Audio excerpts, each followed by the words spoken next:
Hey everyone, welcome back to the Keep Watching podcast where we decide what to watch so you don't have to. I'm James. And I'm Sarah. And today we're going to be talking about Obi-Wan Kenobi. Sarah, what's up with you? I just found an interesting little tidbit of movie rumors that I wanted to talk about. Oh, let's hear it. So, your girl, Rebel Wilson, she's going to be in a movie about K-pop. Okay, looking up And now. no, don't look up anything yet. Oh, okay, sorry. Let me just tell you about it. So, the title is called K-pop Lost in America. And I read that and I went, I'm out. This sounds awful. Just terrible, straight out of the gate. Okay. Most generic, weird title. Like, it's like nobody who listens to K-pop would title anything this. I don't know. It was weird. Listen to this description, though. The story follows a breaking K-pop group that finds themselves mistakenly stranded in Waco, Texas, just days before their American debut at Madison Square Garden. Left with no phones, no money, and no transportation, the group must overcome their differences and a host of crazy obstacles to make it to New York City. Along the way, they learn to love Texas, and Texas learns to love them back. Oh, So I read okay. that, and then I was super out. I was just like, oh no, please, no, none of this. It doesn't make any sense. And it just feels like there's so much room for like weird stereotypes and whatever. But then I read a rumor that Juhan might be in this movie, and so now I'm all in on this movie. Oh, okay. It's only rumors right now, nothing confirmed, but the boy wants to act, and the timing seems to make sense because some of the boys are about to go in the military, so he needs things to do. So solid maybe. You said Jew Honey? Yeah, Juhani 100. Okay, well that's the guy you want in there. Honestly, I want him in anything other than this, but I'll take it, I guess. It sounds like it could be a funny movie, but there's like no reason for it to be K-pop necessarily. Like it could just be like anything, like have to travel the country in an X amount of time, shenanigans, you know. Yeah, I at least the director is Korean, so that makes me a little bit, like maybe it'll be okay. But the writers are not, and I tried to look up what they've done and none of it inspired confidence. So who knows? But solid maybe it'll be okay. But I now I have to watch it if Johan's gonna be in it. So there you go. It'll probably be good. I haven't seen everything with Rebel Wilson in it, but a lot of good things with Rebel Wilson in it, I think. Yeah, I only called her your girl because you were just talking about that senior year movie you just watched. So Yeah. I know her from the Pitch Perfect movies. oh, that's true. Those were pretty good. Me and my wife, that might be like our favorite trilogy to watch. Yeah. Rewatch at least, yeah. We want if that's on TV, we're watching it. I still gotta watch that third one. You told me about it, and it sounds The ridiculous. third one is my favorite, even though I think it has the worst reviews. It's just like it might be a little too like self-referencing maybe by the third one. So like if a critic is seeing the third one and isn't in tune with the rest, they might just be like, I don't get this. But I like that one. That's my favorite to rewatch.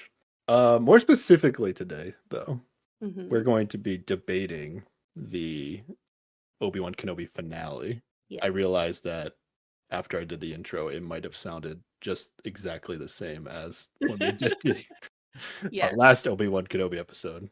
So people might have been thinking, "Oh, wait, this is the old episode." The way I did the intro.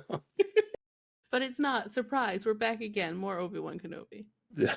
But before we get to Obi-Wan Kenobi, I have a couple more check-in items. I have finished the quest, Sarah. Oh, so have I. Oh, you have too. Good. Okay.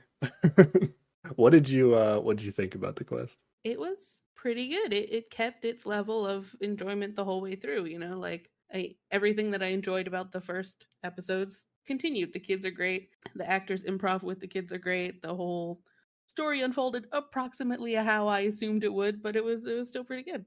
Yeah. I agree. The first 4 episodes that we watched were starting to get like a little formulaic with like the gems at the end of each episode. But they like changed it up just a little bit with like the actors and a little bit with the challenges in a way that I was like, okay, this is different enough to keep watching. But from our podcast perspective with the quest, we had some interesting things happen. At least, Yes. at least for us. I believe the first thing that happened with the Quest episode was that you put out these clip videos on Twitter and Instagram for each episode. And on Twitter, the clip post that you did got retweeted by a fan account of the Quest, both the old Quest and the new Quest, which had like 650 followers, which is more than we've ever seen, right? Yep. Yes. Definitely. So that got us a few listeners. And then on Instagram, someone commented on the post that you did, and it was actually Tashani, who was one of the kid contestants on the show. Yep. When that felt really cool. That was kind of amazing. I think I messaged you immediately. I'm like, oh my God, look. Yeah, that was really cool. And this is going to sound like I'm biased towards Tashani, but its second half of the quest, Tashani is my favorite Oh, of the yeah. show. She pops off in the Absolutely. second half. I Yeah, did not see that coming. yeah. She was a bit of a like a wallflower in the first four, but yeah, she's my favorite character. Yeah, there's specifically a part, little minor spoiler bits here, where people are blaming the one female heir to the throne for something that goes wrong, and she just comes out and she's like, no, it's that guy over there, he's the one betraying everyone, you're being ridiculous. Like, she full up like stands up for her, and it's amazing. Yeah, she's a little like, yeah, I've watched TV before, I know who's the bad guy. Yeah. But yeah, it was a very admirable the way she went about it. Oh, I also wanted to check in with our Food Wars episode because I talked to two listeners who Yeah. listened to that podcast, aka my two sisters. Yeah. And my one sister was disappointed that I didn't mention that she was the one that recommended that I watch Food Wars in the first place. Oh, okay. Give her all the props. After how we talked about it, I don't know if that's something you want to brag about, but Fair. and then my other sister made a point that I kind of worry about sometimes, but she felt that maybe you didn't have ample opportunity to express how you felt about the Food Wars throughout the episode. Oh, really? I thought I was pretty clear that it was not my jam. Yeah, it was very clear to me, but in general, this is just like a worry that I have since I'm like, I usually host the episodes, is that like, oh, I'm not giving you enough opportunity to talk. I don't ever feel like I talk when I have things to say. I don't know. I'm good. Okay.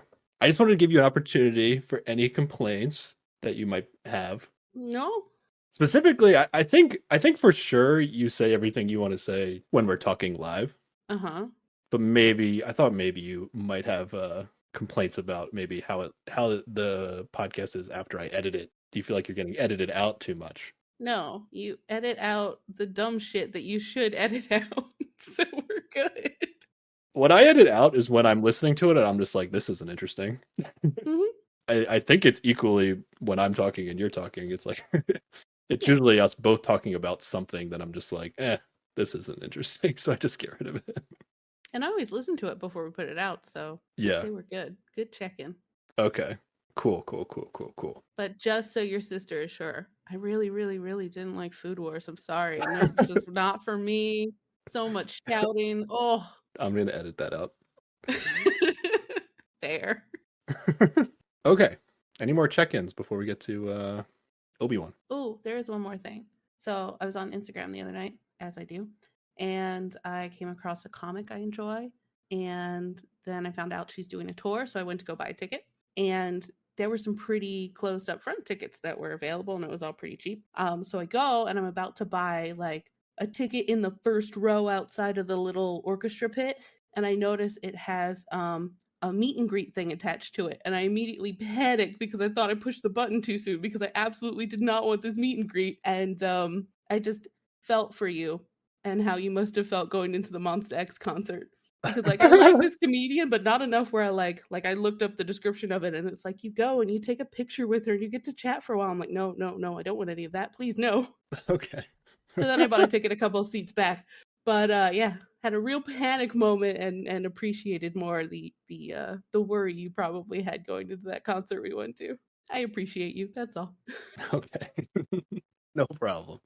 Going first row to a Also, yeah, comedy very act, dangerous. also dangerous. Yeah. Okay, now are we ready? Yes, definitely ready. Okay, so we're gonna be debating. The last episode when we were deciding what to do, I proposed this idea, Hmm. and you pretty much enjoyed Obi-Wan Kenobi all the way through, correct? Yeah. And I was on board for most of it, and then the finale was just a big snooze fest, in my opinion. Or Ooh. nothing of importance really happened in the finale, which I found disappointing, and it kind of like minimized the rest of it for me. Wow. Bold. Bold claims. We're going to debate whether the show was good or bad, but more specifically just the finale, I think, because I think there is a lot of good in the show, but I think they just did not do the correct things, in my opinion, with the potential. Fascinating. So I want to give some context to the debate we're about to have. I want to keep this all like relative to Star Wars as a whole. Where does this fall? Okay. And I feel like everybody has their kind of like bar, their personal bar of like what is good Star Wars. And then like everything just falls like above the bar or below the bar, right? Is that Okay. fair? Hmm. So that's how I would like to talk about it. Okay. Whatever your bar is, like it doesn't necessarily mean like, anything below the bar is terrible. It's just Okay. everybody has their bar. And let's give some examples. Okay? Okay. For the movies, episode Hmm. 1 of the movies, below the Hmm. bar. Agreed? Below the bar. Yeah, yeah, Okay, we already definitely. agree on that. Uh-huh. For the movies, let's say episode 8, I say above the bar. Yeah. Okay.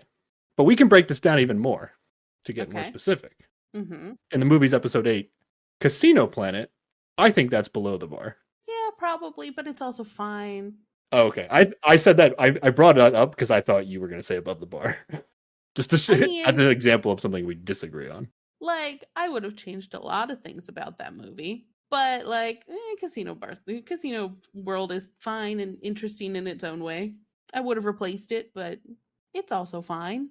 I should be more specific. Just the entire alternate, like secondary story with Poe Dameron, Finn, Rose, all of it, in my opinion, is below the bar Star Wars content. Did mess that up. But yeah, I guess it's like just below the bar. Okay, fair. And we're going to circle back around to Casino Planet in my argument Okay. for this. Uh-huh. Okay. Um, an example of something we both like, or both would say is above the bar, is the Clone Wars animated series. Yes. Is above Has the the bar. best of all Star Wars in it at the very end. Yes. But even some episodes of the Clone Wars animated series are below the bar, would you say? Yes, the ones where Jar Jar is like a secret agent trying to save his girlfriend or whatever that whole plot was. Yes, far Yeah. below the bar. Yes. Okay. Okay. So this is how I want to talk about it. Hmm. And for me, I don't think I have that many things below the bar, so it's going to seem like a great indictment against Obi-Wan Kenobi. Oh, let me ask you this: Rogue One above the bar, below the bar? Above the bar. Again, there are things I would change about it, but I enjoyed that. I might be a big Star Wars apologist. I would just like to like Star Wars. I think I do too, actually. And this is why I think what I'm saying, I think Kenobi was bad. Like I think that's significant because like maybe episode 1 of the movies, Casino Planet episode 8, and then like random little episodes of like some of the animated series here and there. Like other than that, I think like almost everything's above the bar. And Rogue One for me is like maybe Rogue One is the bar. Like something like Yeah. that. Like I actually like all the content of Rogue One, but I think it's dumb that all the characters died at the end. Like it's like, did we really need a story of how they got the Death Star plans only to not have any of the characters we just got introduced to like be anything going forward? It's kind of similar to this in the sense, in the way that like the ending just kind of takes away from all the good that it was leading up to it. I'm interested to hear what you specifically didn't like. Oh, you're gonna hear some things I didn't like. Don't worry about that. Are we on the same page though about how we're talking about this?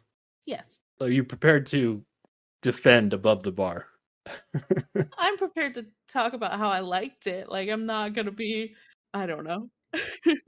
Above the bar is such a wide get thing. Like Yeah, like yeah. it could be barely above the bar, but I don't care. You give it a thumbs up, right? Yeah, I would definitely watch this opposed to The Phantom Menace. Yes. I would not give it a thumbs up. The whole thing, all together. As a whole, I would not give it a thumbs up. But I would suggest a way to watch it Okay. where maybe you don't watch the finale and it could make it a thumbs up show. Okay. Okay, let's get into it. All right? Okay, where do you want to start? Let's start from the beginning, even though we've already talked about episode 1, 2, and 3. Mm-hmm. But I've highlighted some moments from the first 3 episodes Mm-hmm. that I think are worth re-mentioning. Okay. Hit me. So, in the very beginning of episode 1, when we first get introduced to Obi-Wan, I talked about this a lot in the first podcast. Yeah, he just kind of sucks. He sucks, right? Like, Yeah. I think you kind of agreed with me on this. Yes, definitely. He is not prime Obi-Wan. Yeah, he's not even pretending to practice as a Jedi anymore, although he still wants to train Luke if he's showing that he has Force potential, which is a weird thing to me. Like, he's not being a Jedi, but he wants to train another Jedi. That doesn't really make sense to me. But the first example we get is him, like, stealing the meat. And I think you told me that someone you talked to about the podcast, that they did not agree with this Obi-Wan sucks concept, correct? Yeah. Uh-huh. Okay. Let me bring up the meat again. I don't think we mentioned this. It doesn't seem like a big deal that he's taking the meat, but Mm-hmm. relative to the fact that he's supposed to be a Jedi, which is supposed to be like, you hold to a different standard, right? Right. Like, there are other people that work at this, like, meat factory that Obi-Wan's working at that aren't stealing meat, and they have, like, a family to support. Yeah. Mm-hmm. So, like, the fact that Obi-Wan is stealing meat, which means, like, he knows he doesn't have to do this to survive, but, like, he's doing it anyway. Yeah, Obi-Wan at this point, like, he lost everything, right? Like, everybody he ever cared about, the entire, like, belief system he had got utterly destroyed by his closest friend who he trained. Like, the guy's having a rough time. I get it. Yeah, I get that too. Did that mean he had to, like, abandon everything, like, Jedi related, like all the good that the Jedi trained him? I don't think so. And on top of that, if he really, like, is devastated so much, like, why does he care about training Luke? So that those, like, two things together don't add up to me.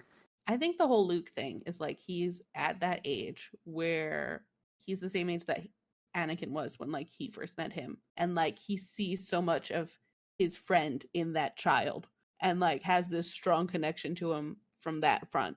And if he could train Luke and Luke turns out not to be an utter dipshit like his dad, it's like a redemption arc for Obi-Wan. Maybe if he can like train up a kid and he actually does like save the galaxy instead of like take everything over, it atones him for all the crap he messed up before. Okay.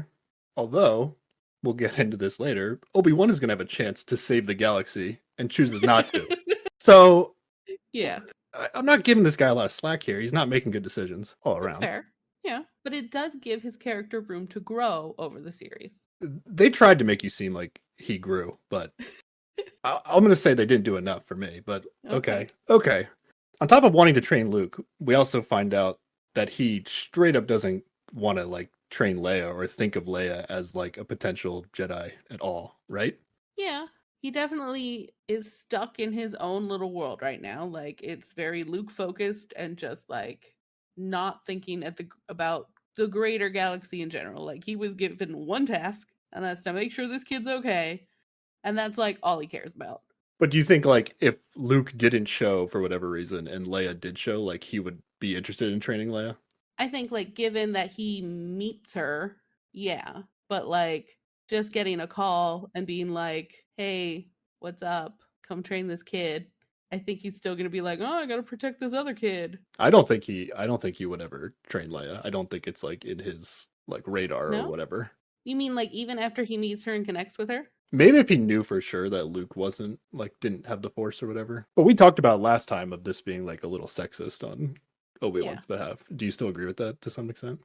I think, yeah, the early parts of it, yes. But once he actually meets her and like he sees the characteristics of both of his friends that he lost, like in their kid, like he gets attached to her. There's a bond there. I think if he realized that she was force sensitive, he would have trained her. Okay. Yeah.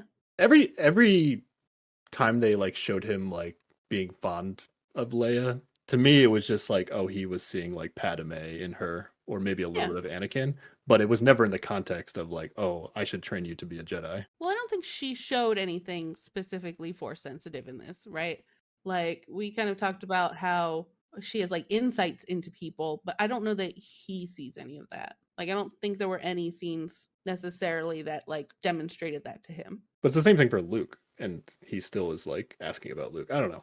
The only defense I have for this is that like Yoda, I think, told him like, "Oh, you're in charge of the boy," and he's Yeah. like, "Okay, the boy will be my Padawan, and I'm only allowed to have one Padawan." Is like a thing, right? Yeah, that's definitely a thing. Okay, so that's the only defense I think that you can make for it, but I don't think that's how he's thinking. And again, how can he train a Jedi if he's not being a Jedi? This doesn't make sense to me. This is a big thing with, I think. That is true. He like totally abandons like there's many times through the series where it looks like he's trying to work his force muscles again and like he's really rusty because he hasn't been doing any of that shit. Yeah, they want us to know that he sucks. Yes, just to show us how he gets back to not sucking. I have that at the end. So we don't. Is that a good story arc, Sarah? Because if you watched the movie's episode 3, you're probably fond of Obi-Wan, right? Yeah. And if you watch the Clone Wars series, you're probably like, okay, Obi-Wan's pretty legit Jedi, right? Yeah, definitely.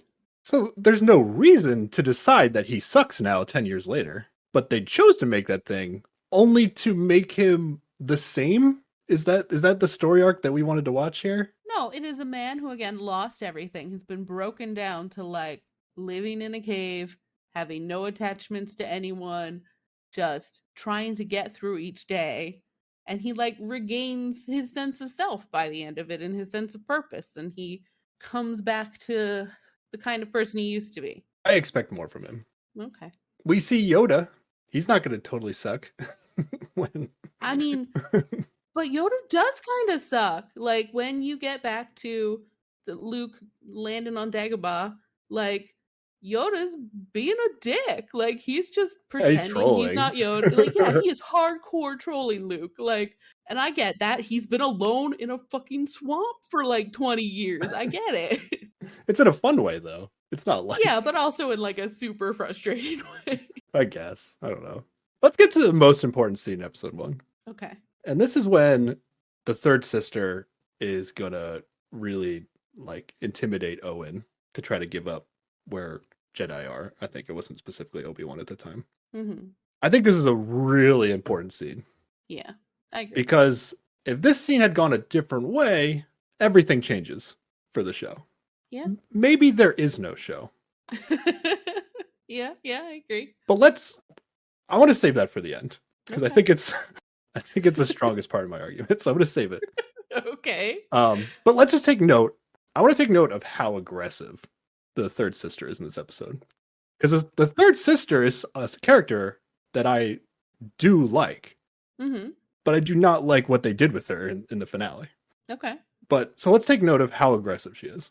She aggressive. Is going to try to straight up kill the other Jedi. I forget what his name was. Oh, same. That other guy, yep. Yeah, the Jedi that doesn't make it through episode 1. She's going to slice a woman's hand off for speaking up a little bit. Yes. Is there anything else in episode 1? There's a lot of more aggressive things. Maybe they're not in episode 1. Oh, and then she just straight up like threatens Owen and his family if the rest of everybody doesn't give up a Jedi to her. Yeah. Yeah. And Obi-Wan doesn't step in here. This is another example of how much Obi-Wan sucks. He doesn't step in here. Which to me, this means that he thinks his life is more valuable to Luke than Owen's life. Or does he not actually believe that she's going to kill him? He should actually believe that she's going to kill him. Yeah, no. You're right. Everything about this scene, Owen should be dead. Yeah. And we're going to get a scene finale where Owen should be dead again. Yes. Okay. And then the other crappy thing about Obi-Wan in this episode is he hesitates to save Leia for some reason. Maybe because he just knows he sucks. Yeah, I think that's a big part of it. He's just like, I have not been doing this Jedi shit for a long time. I don't have any skill. I have to go to the middle of the desert and dig up my lightsaber because I still know where that is, but it's a big trip. I don't have any skills to save anybody, but I could totally train Luke to be a Jedi. Well, in theory, he has time to warm up to that, right? Like, he could see that Luke is, moving some shit with his mind and then go, oh, I have to, like, do a couple laps and get back into shape. Whereas, like, if he has to go and save someone, it's like, you have to be on it or you're going to fail and everybody's going to die. You don't have time to, like, warm up to saving mode, I guess. But you think he would just be, he'd want to be prepared if he actually cares about Luke and wants to be able to protect him, Like Luke could have got kidnapped and he wouldn't have been able to do anything about it. I don't know. Yeah. He sucks. I just really want to establish that Obi-Wan sucks at the beginning of this. Just kick a dude when he's down. Okay, yes, he does suck at the beginning of this show on purpose. Okay, good. And then the third sister, I actually think she's a great villain. Mm-hmm. And to me, they did so well with her. Like, I would, in terms of just like being a bad guy, I would say the third sister was like a notch below Vader. In terms of just all just around? Like being a good bad guy. Okay. Like from a story perspective. Like Vader's way more powerful. Mm-hmm. But like the ruthlessness leading up to until we get to the third sister twist. Mm-hmm. Like they did a really good job of making her the bad guy. Yeah, I agree. And Leia is great. I also love Leia in this first episode. Yes, absolutely. Delightful. But the thing about Leia is, like, she's not going to be important later. Like, she's still in episode 2 and pretty good. And she has a couple scenes in here and there where I still like her, but she's not important to the story. She's just like a plot device to get Obi-Wan off his ass. That is true. Yeah, she does kind of take a background role as it progresses. Yes. And that was disappointing to me. And I'll get into a moment later that I really wanted to see with Leia. Okay. And I think you'll agree with me on a couple of my ideas of what should have happened in this. Mm-hmm. But let's keep going. Let's keep going in chronological order. Episode 2. Uh-huh.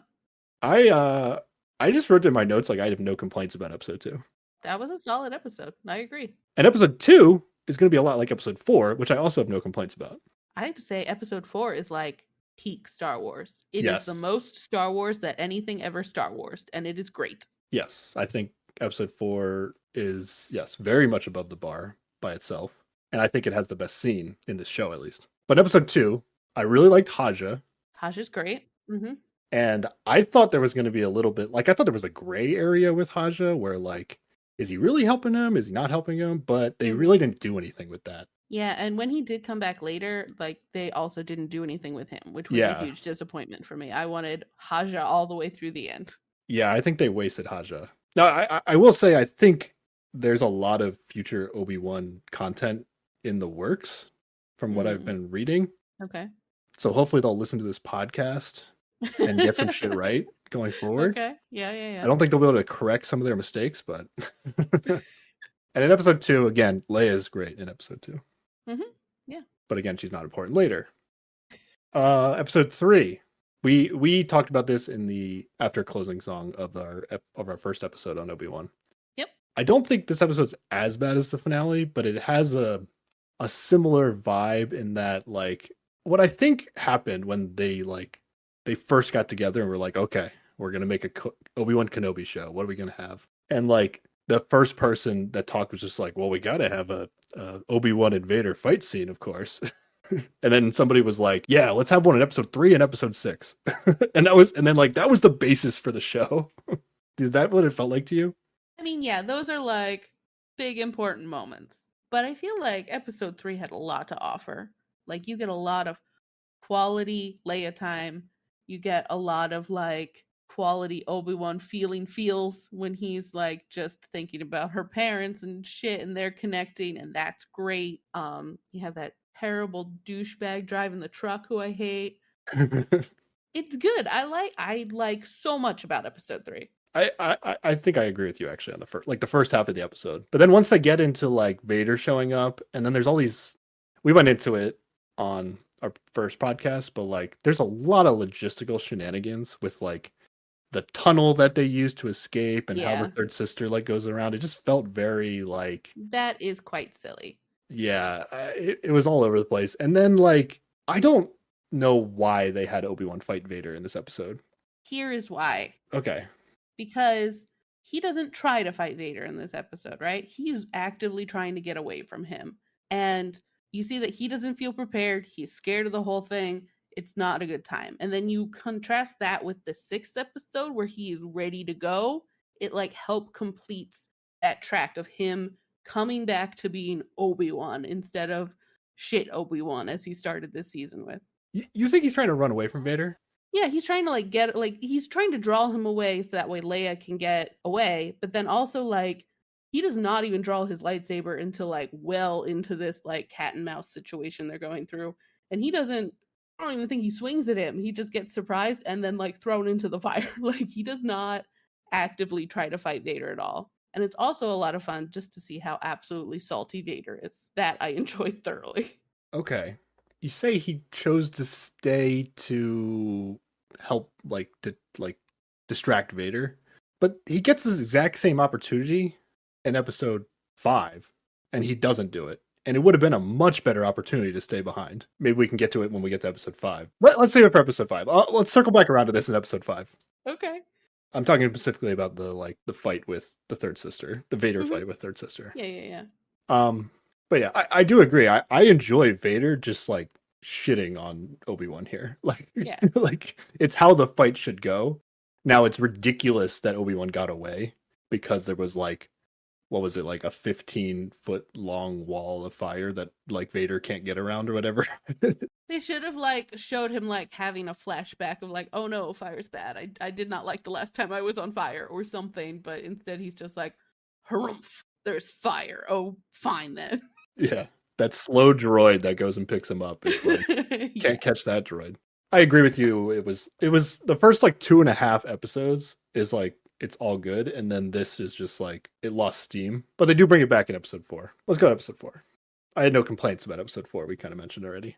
Yeah, episode 4 has everything you absolutely want from Star Wars in it, right? Like it's got a crazy base that's like half underwater for no good reason and is really ominous looking. You have a rescue you have to do. You've got like interrogation with some like proby droids or whatever. You've got lightsabers. You've got stormtroopers. It's great. It's everything. Yeah. Let's take some time in episode 4 to talk about some good things. Okay. Okay. Yes. I think this is the best content for me in this series was when the third sister is interrogating Leia. That was like my favorite. Leia's amazing during this. And I think it was all really reminiscent of when like Kylo Ren is interrogating Rey in episode 7. And they even had her like putting her hand out like she's trying to like read her mind. Oh yeah. And she's just like, "Oh, is this a staring contest? Are we done?" Yeah. So the third sister like knows Leia is force sensitive, right? I mean, she has to feel it in that time when she's doing force stuff, right? Like you'd only be able to resist that kind of shit if you had some force stuff going on. Yeah. And I think the whole thing with like in episode 5, at the end of episode 5, where like she gets the communication from Organa, I felt like there like wasn't enough in that recording for her to like put all the pieces together. Yeah. But this scene, if she's like, okay, Leia's like really strong with the Force, and she's somehow associated with this boy, like maybe she's putting 2 and 2 together. Yeah, that probably makes more sense. It's still a little bit of a stretch, I think, but I didn't think that was bad. It's like, it's kind of just whatever. But another note of the third sister's level of aggression in this, because she's going to just release all this aggression at the last moment in episode 6 for whatever reason. But in this episode, in episode 4, she is literally about to torture a child. Yes, she is. Okay. Yeah, you're right. Okay. I mean, now we don't know, like she might be pulling a like gonna stop last minute situation. Like I don't know how fully committed she is to actually harming her. Nothing about the third sister up to this point has suggested that she is not about to torture Leia. That is true. That is very true. An old woman was like, "Hey, don't do that," and she chopped her hands off immediately. Like, no. Yes, that is true. She does not give second warnings. But yeah, Obi-Wan does cool Jedi stuff in this episode. Mm-hmm. Not enough to establish that he's like, he's gotten it all back, I would say. I would say that part where like the glass is breaking and they're in the tunnel and then he like redirects the breakage towards the stormtrooper and like that's some advanced force usage. Yeah, it's good. Now he did that when he was the only force user around. He wasn't like Yes. battling somebody else's force powers That is true. when he did that. So I was glad to see he was doing something. Oh, also I wanted to mention this. Did you identify any of the people that were in like the what do you want to call it? Those like pods that were like they were being like preserved in those Oh. I identified one of them. I looked it up and I got it right. Oh yeah? I just know there was a kid and that was like sad. I don't think the kid was anybody. I think only one of them was a thing. I think some of them might have been like from, expanded universe stuff. Maybe. I read an article and they only identified one, which is the one Okay. that I identified. The first one that they show. Uh-huh. Do you remember the episodes of Clone Wars where like Ahsoka is like assigned a mission, but it's like a lot of like research that she has to do in the library? And then Mm-hmm. there's that like old retired Jedi master Oh yeah. who like helps him like her like find whatever she needs to find. I'm Yeah. pretty sure it's that guy, that old retired Mm. Jedi master. I Okay. don't know why they're preserving that guy. Yeah, I don't understand this whole section. Like, what? Why? It doesn't like. Why are we like? Are they Pokemon now? You gotta collect them all, or like the Jedi that they found in the first episode? They just hung him on Tatooine up from like an arch or something. Did they then later go get him and take him back to base and put him in one of these pods, or what do you got to do to warrant getting put in a pod? I don't. It's confusing and weird. I don't know. I can't imagine that child was of much value. Yeah. Maybe it's just like the first youngling that Vader killed or something. I don't know. He's all sentimental about it. It's weird. It's like a trophy collection, I guess. Maybe, I don't know. And then great cliffhanger at the end of episode 4 with evil Lola. Yes. Which is what I thought it was going to be. I thought it was going to be like, I mean, I guess it was evil Lola, but it was more of just like a tracker. Or I guess it was like those like bolts that they put on Restraining bolt. droid. Yeah. Restraining bolt, yeah. Which I guess can also have a tracker in it and like can make you control them. Mm-hmm.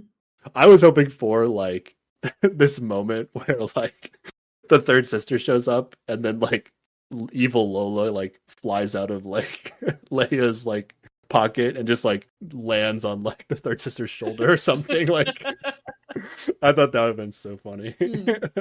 Taking her place. Lola, you traitor. So that was good. That was good. I was back in. I was back in episode 4. Yeah. I was hyped after episode 4. I was like, okay. Now, how are you feeling about Obi-Wan himself at this point? I'm like, finally, like, you gave me something, but he has not done enough to recover from 3 episodes of being terrible. Okay. All right. They really beat him down in these first 3 episodes. I'm telling you. And what do you think the timeline is here in terms of like how many days is this whole series? Like a week? 2 weeks? Like a week. Yeah, a week feels about right. Yeah. Like he had no confidence to like go rescue Leia because he was like, oh, I'm not strong enough or something, right? But like, I guess he got his powers back pretty fast. Well, experience will do that for you. You just put him in the thick of it, and he's got to grow and get better. All right, episode 5. Uh-huh. Obi-Wan, because of Lola, but basically Obi-Wan is leading Vader and the third sister directly to these. What do you call these people? Rebels? Future rebels? Yeah. I was going with Jedi Underground Railroad, basically. Yeah, they're either like Force sensitive people or they're like Jedi sympathizers. Yeah. They're people helping Force sensitive people. Yeah. So the tracker on Lola is going to lead them right to them. Yes. And I have yada yada until we get to the the third sister reveal. Do you have anything before that? Well, I would just say that as soon as they land, Obi-Wan's like, I gotta get her out of here, so let's go.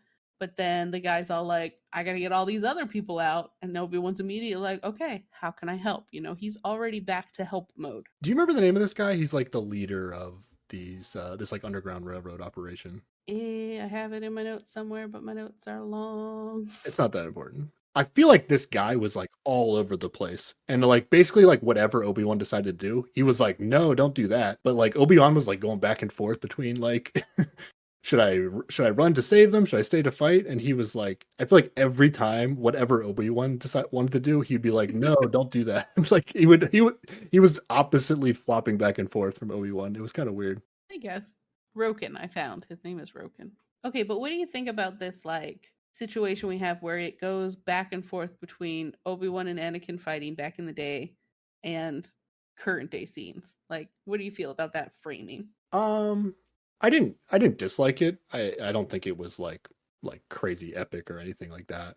I don't think it had much. I understood the imagery of it, but again, like I feel like we can't, if this is somehow supposed to justify Obi-Wan's evolution, it doesn't make sense that he's like, oh, I remembered this fight I had with Anakin in the past, and that's why I am like going to be amazing all of a sudden. I don't think No, that I makes sense. don't think it's that. I think it's just it shows why both of them expect the things that they expect from each other because they do know each other really well, and that influences all the choices they make here. Because the fight is like exactly what happens here, just not in a direct fight. Like Anakin thinks he has the upper hand, and Obi-Wan knows he's going to be like overconfident or just focused on winning, so he can like pull a little switcheroo. Like I just thought it was a great framing device. Yeah, I don't mind it. It is an explanation as to why Obi-Wan had some predictability over Vader. So it was good.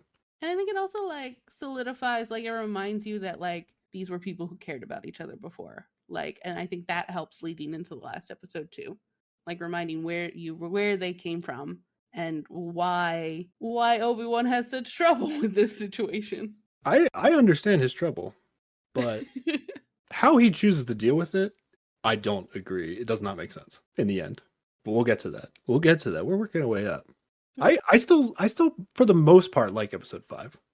I'm gonna get to some missed opportunities in episode 5, but I didn't hate it. It was like this is not like episode 5 is like this is not what I would have done, but I was still interested to see where they were going with it. Mm-hmm. Do you want to get to the third sister reveal? I think there's a couple things first.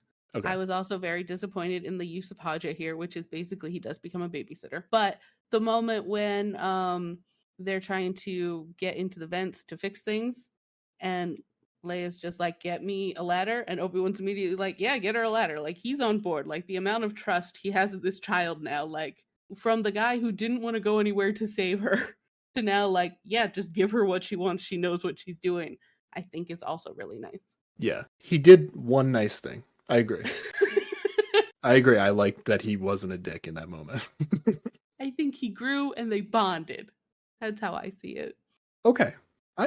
Leia's great in this. I think Leia and Obi-Wan interactions throughout this are good.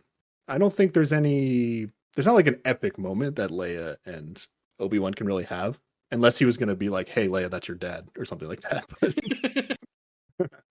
Oh, how terrible and traumatic would that be? Oh. Yeah. When we get to this Vader and third sister fight, I'm going to tell you how I would have had this happen. Oh, I also have how I just as third sister, what I would have done differently about that whole situation. All right, this is going to be fun. Okay. But first, we got to get to the third sister reveal. Are you ready? Yes. All right, yes. this is the big reveal of the show. It was a little goofy how they did this, where they both just kind of like walked up to a wall and like sensed each other. And like third sister says like nothing.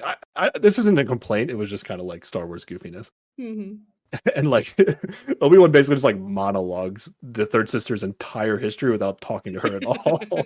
Well, I mean, he does get that hint earlier where she actually knows Vader's name. And he's right. Like Vader wouldn't want people to know his real name. He's mysterious and doomy now.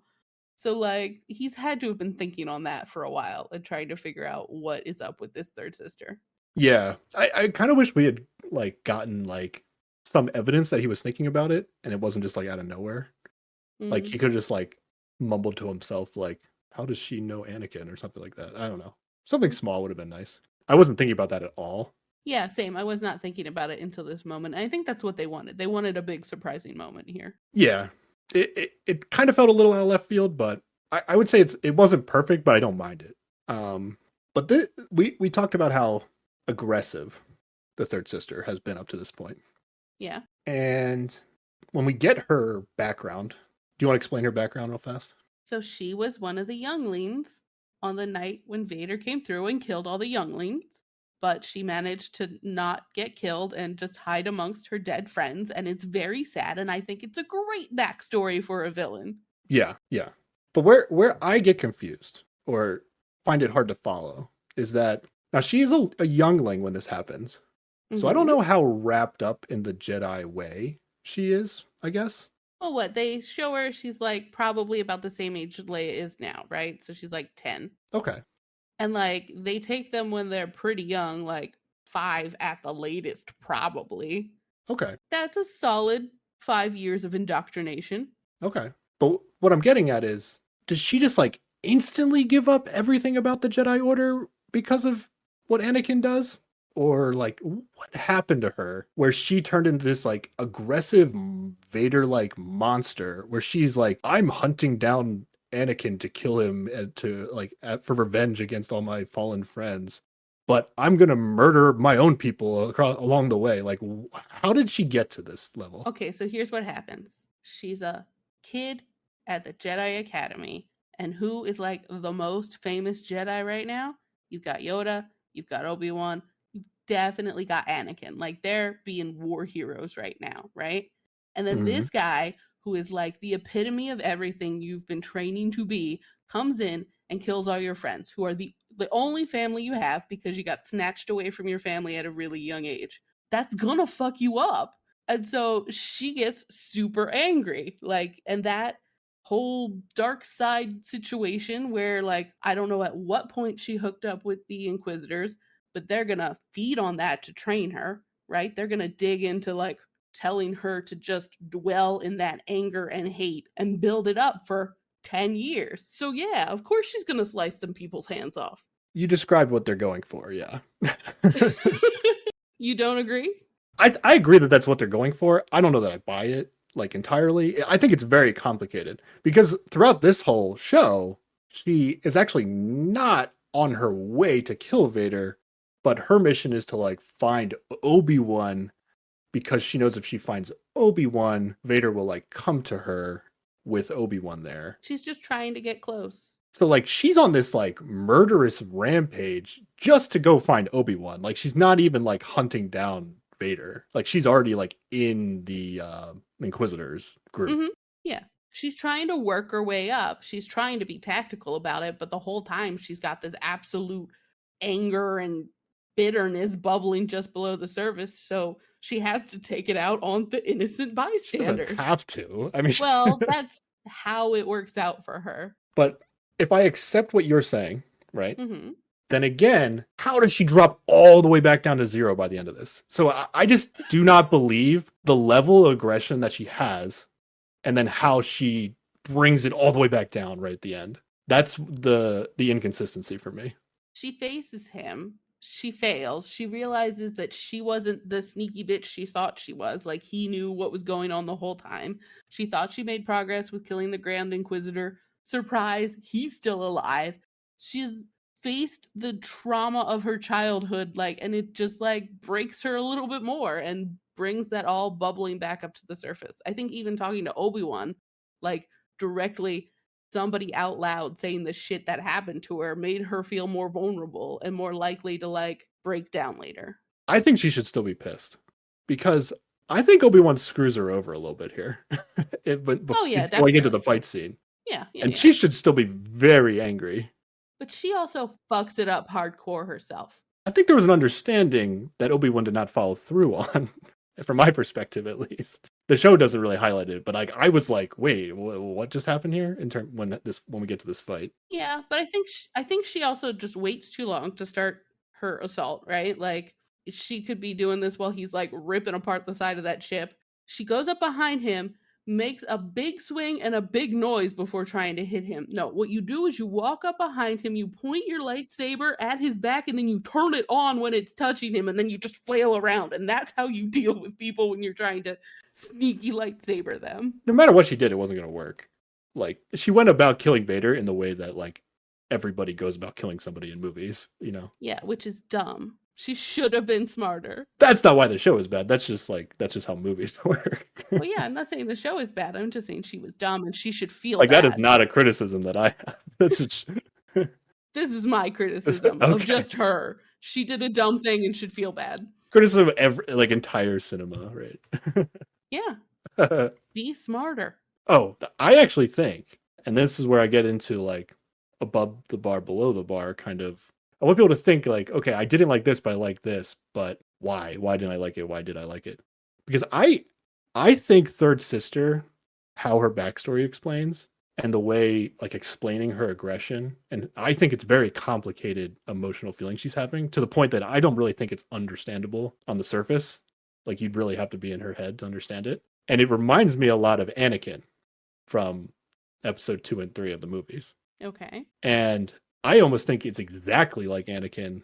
Like, the emotions that they're going through are so complicated, and the way that they deal with it is like, doesn't really make sense, but they're dealing with emotions or whatever. And the only thing that isn't in this with the third sister is that she's not like in a romantic relationship with somebody. But other than that, I think it's exactly like Anakin. And I think that's what they're going for. Yeah, there is a parallel there. Yeah, I agree. Yeah. But a lot of people hate Anakin in the prequel movies. Yeah, but not because of decisions made, because of bad dialogue and maybe not the best acting. You think it's more than just like the love scenes with Padme that people hate? Yeah, you know that part where he's all like, "Oh, the sand, it's so gross," and "Oh, I killed the women and the children." Not about it. Just ugh. Okay. It's as bad as like, look, we're getting the third sister crying at the end of this. I don't know. I thought it was like equally weird. I don't know. I thought these characters were like almost identical in like the way that their actions are explained, I guess. Okay, but you feel okay about Vader, but not about Third Sister? I still like Third Sister up till this point. Okay. I don't hate Third Sister. I just it's more episode 6 where I'm just like, I kind of agree with your assessment of her. Like, she's having these complicated emotions and she's like lashing out. Yeah. I just don't believe the comeback down that we're gonna get to. And there's a moment in this conversation with Obi-Wan where she's like, we should kill him together or fight him together. And then she like senses him and she's like, do you even want to kill Anakin? Do you even want him dead or whatever? Yeah, and then she totally shits on him again for being the person who trained the person. Yeah, deservedly so. Yes. Deservedly so. But this is weird. And I think another thing that I kind of feel like this entire series is like built to explain. And this is similar to like Rogue One, where it's like, oh, let's make a story about how they got the plans to the Death Star, which is like a very small detail that doesn't really need to be explained. But let's make an entire movie for it. I kind of feel like this entire series was just to like justify the comments of like, I think Obi-Wan in episode 4 of the movies and Yoda in those movies, where they're like, oh, Luke, your father's dead. When in like reality, he's not, but they've decided like the version of Luke's father that they acknowledge is dead. Well, like in those movies, like Obi-Wan does explain like, yeah, I know I said he was dead, but I meant it like this. Like, he straight up says that in, what is it, the 5th one? Yeah, he says that. 6th one, yeah. And I'm fine with that. And we did not need an entire 6-episode miniseries to explain why he said that. You know? And I feel like that's like the only payoff from this entire series, essentially. But okay, let's get to that. That was my wrap up, but I just had to bring it up right now. Okay. So yeah, we get a sense that for whatever reason, Obi-Wan hasn't moved on, and maybe he doesn't want Anakin dead. I mean, that makes sense. Like, this is like legit his best friend. Like, he's sad. Like, I get that. I think like Obi-Wan goes away, but then he like gives himself up. But Obi-Wan basically like figures out that like, oh, you don't want me to give to Vader, you want me to get Vader to you, essentially, is the idea. Oh yeah, he says like, I'm not here for you to give me to Vader. I'm here to give you Vader. Like, yeah. He's saying, take your chance now. Yeah. And I swear, at some point within these like 2 conversations that they have, Obi-Wan is definitely like, we should fight him together, right? I do not recall now. Okay. Exactly what maybe not. Says. Regardless of whether they did say it, I thought they did. Maybe I was just like, I was predicting where the show was going, and maybe they didn't say it, but like, they definitely should have fought them together here. like this choice. Yeah. And this is where like like you said, like, oh, he stayed to fight Vader to help them get away in episode 3. Yeah. But he doesn't choose the chance to stay and help them get away and actually have a chance of fighting Vader with the third sister. Like, that's just crazy. Doesn't make sense to me. I think up to this point, he still doesn't want to fight Vader. And he has a way for them to get away now, which is Vader dealing with the third sister. And if he deals with the third sister, then Obi-Wan no longer has to deal with the third sister. Like, he's kind of just like pitting them against each other. So that way, one of them, the third sister, will be taken out of the equation and his life's a little bit easier. There's no way he thinks the third sister is going to beat Vader. Yeah. Like, this is the perfect opportunity to handicap match this guy and maybe have a chance. Yeah, but he's not emotionally ready for that shit. You're saying, like, oh, yeah, he had an easy getaway here. This was not an easy getaway. I mean, it was a pretty cool getaway, though. It was. It was pretty cool. Yeah. I think we're at the fight. Let's just do it. Yeah, Vader shows up and the ship flies away. I guess it was automated. I hope nobody was on this ship. Yeah. And I do like silly Force moments like this in Star Wars, this is great. where he's just like, "Nope, I'm taking this." It's a pretty big ship. It's like almost Millennium Falcon size, I think. Like, yeah. And he's just like, "Nope," and he drags that shit out of the air while it's trying to fly away. And then he like lands it on the ground, and then he just straight up like force rips the side of the ship open to see if anybody's inside. So cool. He just like rips it apart bit by bit, and you could see just like the fury and power. And this part's great. I love this. This is great. And then a ship behind it just goes, "Later, bitch," and just takes off. And he's just like, "Fuck." So good. Yeah, it's a little silly and kind of like a stupid plan. It's But like, you know what? We'll get a ship, and no one's going to be on that ship. It's going to fly away. Vader's going to come in. He's going to be like, he's going to yoink that out of the sky. And we know he's going to do this. We know he's going to do this. And then he'll never expect this. Second ship. He'll be so dumbfounded, he won't pull that ship out of the sky. So I don't actually dislike this part. I don't think this is like bad Star Wars. It's just funny to me. Yeah, when you put it that way, like planning that out sounds ridiculous, but the execution is phenomenal. It would have made sense if like the third sister like came and like attacked him right as the second ship was leaving or something, but I don't think they really like showed it like that properly. Yeah. So there was really no reason that, unless there's just like he needed to recover his mana pool or whatever, like he didn't have enough strength for the second ship. Yeah. Which I think was smaller than the first ship. I don't know. Yeah, it seemed smaller. It was silly, but again, I like those like crazy moments. And again, like it's been 10 years since we've seen Vader. And I'm going to get into a little bit of talk about like power levels. Yeah. A little bit here. Okay. Because like something that we actually talked about when we were talking about Food Wars and just like animes in general in our Food Wars episode is like, I don't really like animes where it's just like Dragon Ball Z style, like one of us is just going to power up and then we're just going to be more powerful and then we're going to win the fight because we're more powerful. Yeah. So I like, if two people are going to fight each other, I like their power levels to be like either unknown or we have a sense that like whatever the matchup is, like it could go either way. Yeah. Right? Okay. And after what we've seen Vader do in this whole series, like we saw him like snapping people's necks like it was nothing. And then he pulls the ship out of the sky now. Like Vader is Thanos, correct? Yeah. He's the most powerful motherfucker in the whole galaxy, right? I mean, other than the Emperor or whatever. Yeah. But for the purpose of this show, like he is Thanos. Pretty much, yeah. And I like that. Vader should be Thanos. So that's I like feel bad for the third sister here because I feel like she got duped into like fighting Vader by herself a little bit. Like maybe it wasn't her plan to do it that day, but like it was always her plan, right? One day she was gonna face him and try to kill him. Like might as well be this day. I guess. I just really it really felt like Obi-Wan should have fought with her. And like how epic would have the fight been if it was like third sister and Obi-Wan working together to try to beat Vader? Like that would have just been so cool. But how epic was this fight? No, this fight was good. Yeah. This fight was so good. He didn't even bother getting out his lightsaber. He was just like, I'm gonna force redirect all your shit, and then I'm gonna steal your lightsaber, break it in half, give you half of it out of charity, and then proceed to beat the absolute ever-living shit out of you anyway. Like, it was so good. Yeah, this match was good. Like, I'll make like some like WWE comparisons because I watch WWE. you have like your main events or like your big pay-per-views, you have like a match that you're building towards, right? Yeah.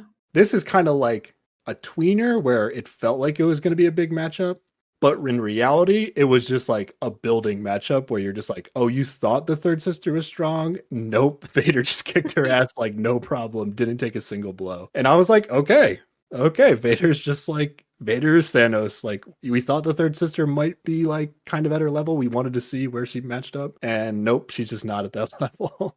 Is that how you felt? Is that how you felt about it as well? Yeah, I mean, I never like really thought she stood a chance. I thought she was going to be smarter and a little sneakier in how she tried to beat him, but she wasn't.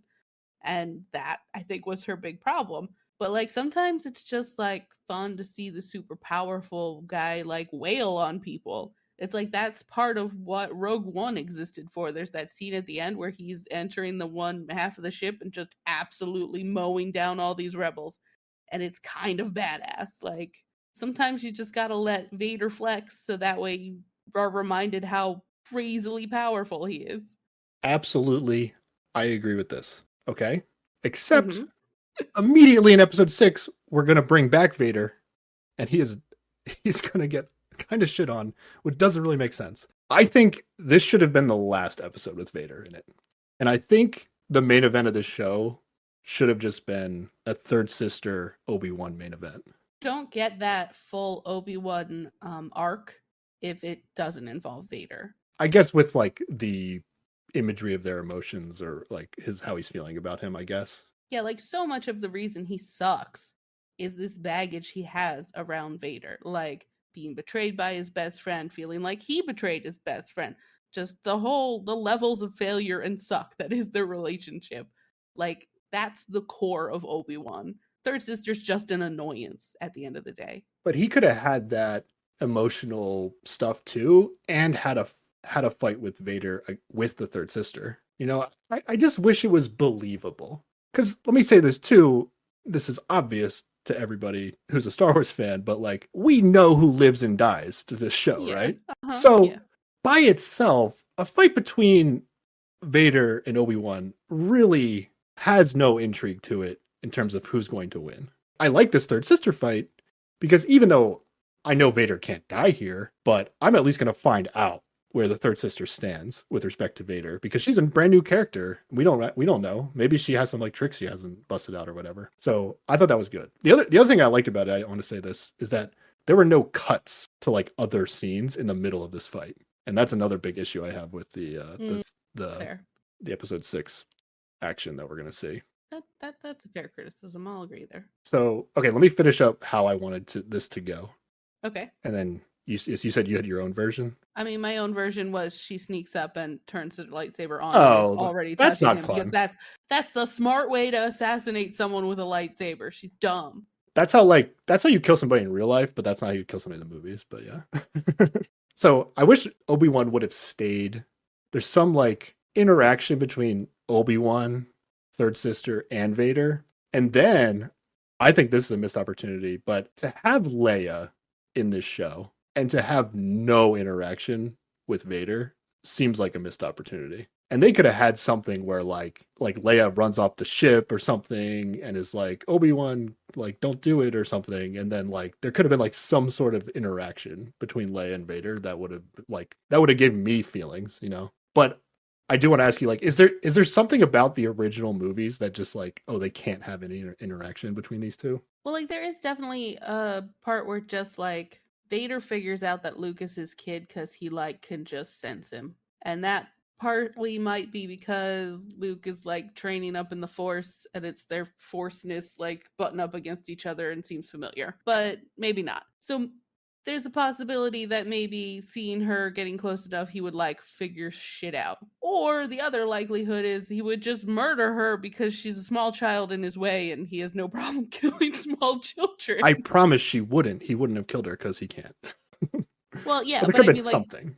but like from a logical perspective, I don't know if she's like throwing herself in front of Obi-Wan or something. Like he's just gonna mow her down. Like he's not gonna stop. There's like so much stupid stuff with like people not killing people when they should have, that like he could have like picked her up like chokehold or something, and then there's like a stare down between them, and then that like ambiguously, like an ambiguous stand down, just to like give you the emotion of it without it doesn't have to have any consequences. And then like either like third sister Obi-Wan like attacks Vader and he has to drop Leia or something. Like that's all I wanted, like something like that. I just thought it was a missed opportunity. See, for me, the emotional stuff with her and Vader comes through Obi-Wan being the guy that like knows her dad and like being able to share anything with her or not. That's where I get it from. Yeah. It's like Obi-Wan's emotions, and he's like trying to communicate it to Leia in the end, but he really can't talk specifics. So I guess she gets a little bit out of it, but it's mostly just like Obi-Wan's feelings, I think. Okay. Third sister gets beat down by Vader. For whatever reason, now getting stabbed in the gut with a lightsaber does not kill you. And in fact, you can get up the same day and run away. No problem. Yeah. I guess this is just like a new trope that they're trying to introduce. I guess it's kind of a bummer. Yeah, it is silly because like we knew the Grand Inquisitor was still alive, but like they didn't bring him back in like a cool way. It was just like, oh, I guess he's not dead. Yep. If you didn't even know the Grand Inquisitor was going to be alive like we did, I feel like you would have just been like, oh, he's still alive. That's not very interesting. Yeah. I didn't hate it because I already knew it was going to happen, so I didn't need like this epic reveal or whatever, but it felt like a weird choice to not have a cooler way of coming back. And then, like you said, yeah, the third sister's going to live from the exact same injury. I guess if you miss vital organs, we're gonna get more of this in episode 6. But like, after you stab somebody with a lightsaber, why do you not strike them again?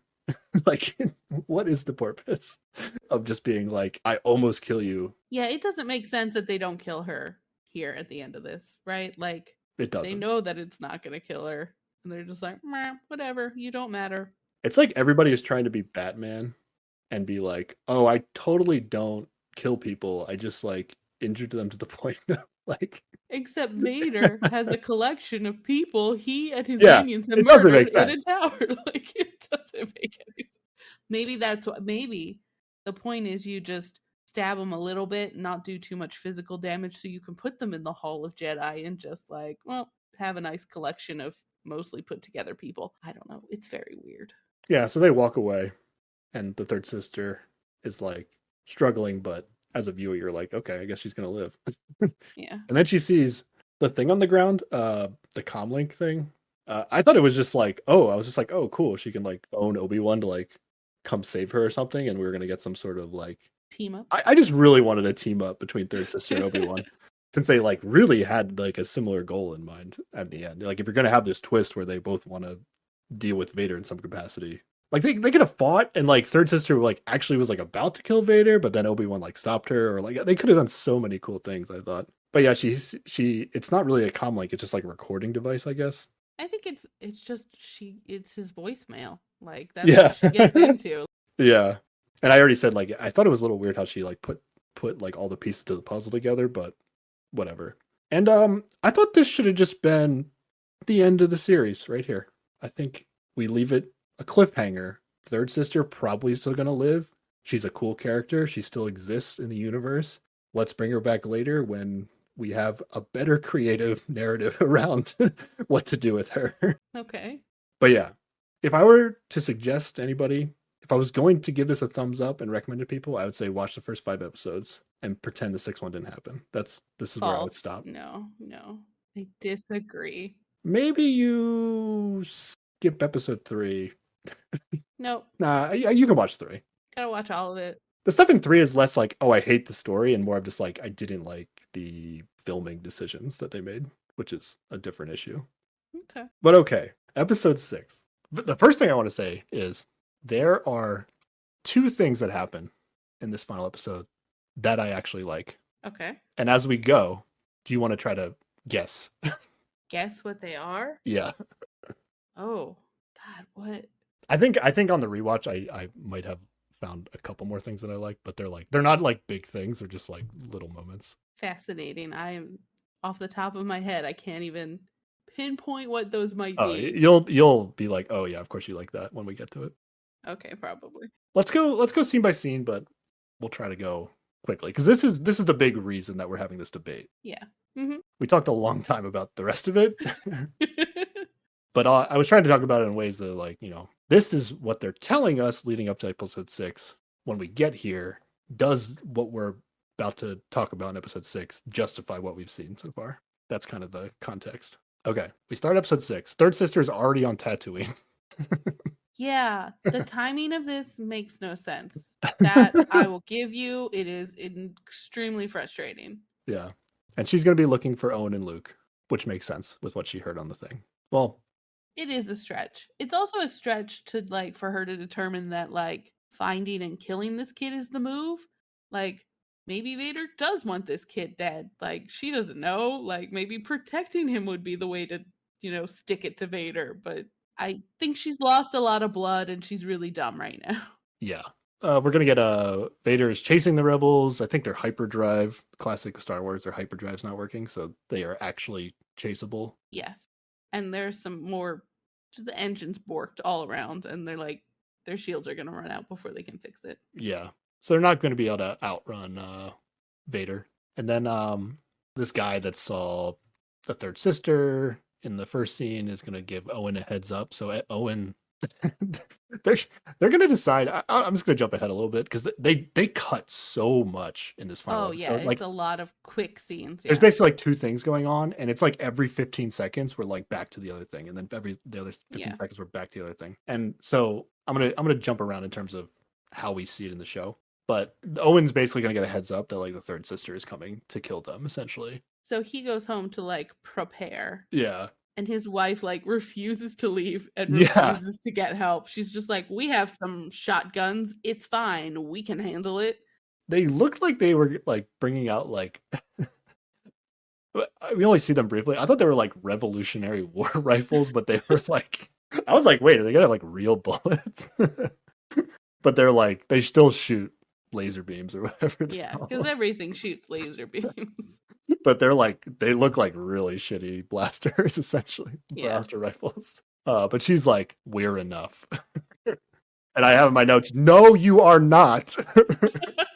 I don't know. I guess she's used to fighting off, Tusken Raiders or whatever, and it's just like, sure.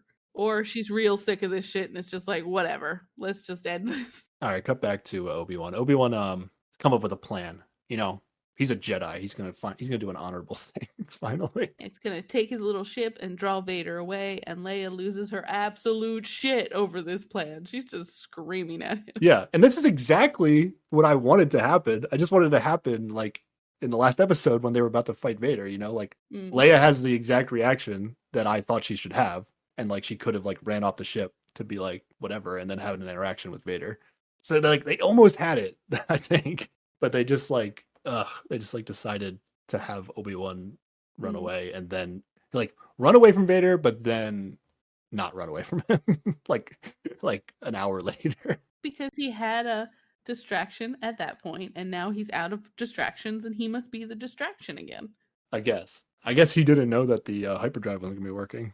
Yeah, also that. So yeah, he's finally gonna do a good Jedi thing. Has he like redeemed himself for you at this point? Like you said, he's back to not being shitty. In terms of like being a good person, he is finally doing the right thing in this moment, I believe. Okay. He is not prepared to fight Thanos, in my opinion.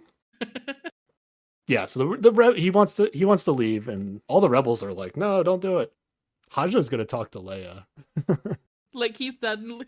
Yeah, I was just glad that we got an interaction between these two because these are two characters that I wanted to see more of, but nothing really like of importance really happens. Yeah, I know. I like that he's known her for like an hour, maybe. Like they didn't really interact when they were on planet together last time, and now he's like, "Oh, no, I'll talk to her. It's fine." Yeah, it's that's like so what? Weird.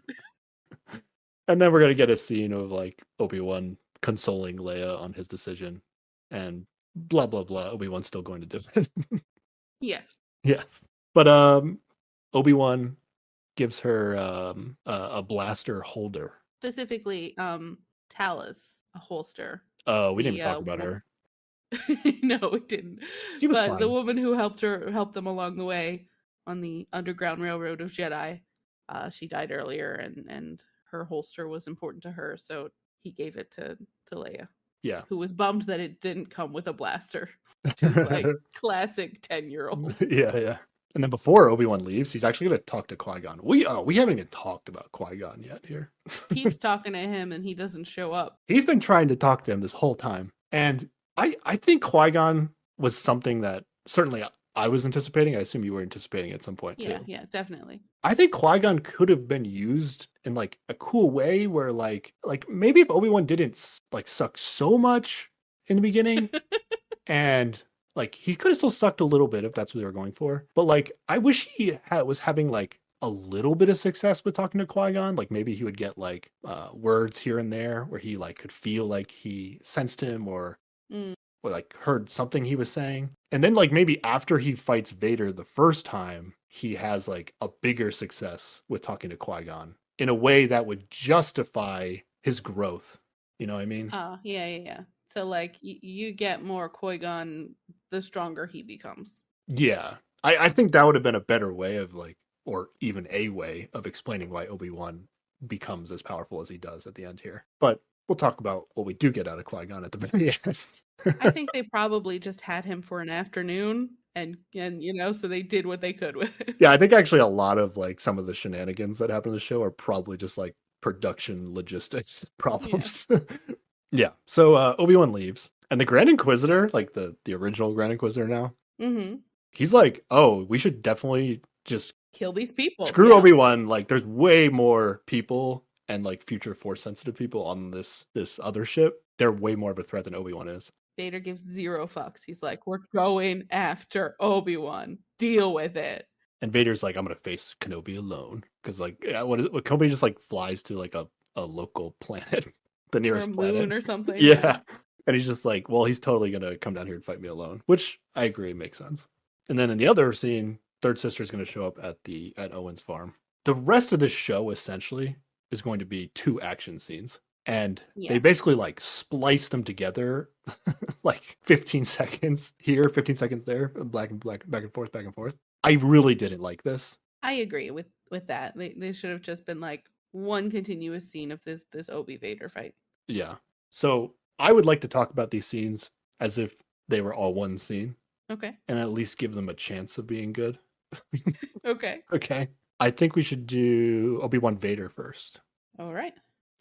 Here we go. I think the shots of this are beautiful. You've got this nice hazy lighting. You've got the contrast of the 2 terrains they're standing behind, like behind Obi-Wan are these big rocks, and then like it's the solid plain and like a moon or something behind Vader. And then you get low shots, high shots, side shots, close shots, far shots. Like they cover every single angle of a fight between 2 lightsaber people that you could possibly want. And so I appreciate it from that standpoint, just to begin with. Okay. I agree. I cool. do think it looked cool. But there is zero suspense in this fight, right? Like going into it, if Third Sister and Obi-Wan had fought each other, that would have been like a fair fight. Or who do you think would have won that fight? I mean, well, Obi-Wan has to win the fight. In terms of like their power levels, right? Okay. Who would you say was more powerful between Obi-Wan and Third Sister if you didn't know the future?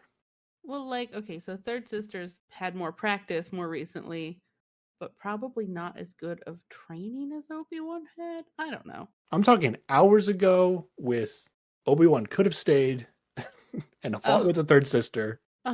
If they had fought hours ago, who do you think would have won?